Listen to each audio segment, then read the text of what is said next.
ఆనికాయ పప్పు. అంత నీ ఇష్టమేనా? నీకు నచ్చిందే అనుకుంటావా?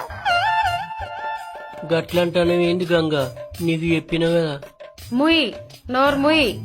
మాటలు ఎక్కువైతున్నాయి. కోసిన ఆనపకాయ అవతల వారేసి కోడి కూర అండు. అది నాకు అండరాదు కదా.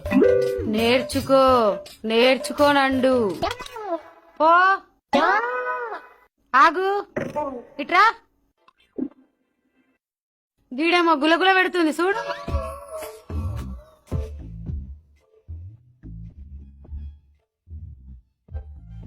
ఈయనేనా? అగో ఇది పెయిన్లు చూస్తుంది. పేను కుక్కిన చచ్చిపోయింది. పో.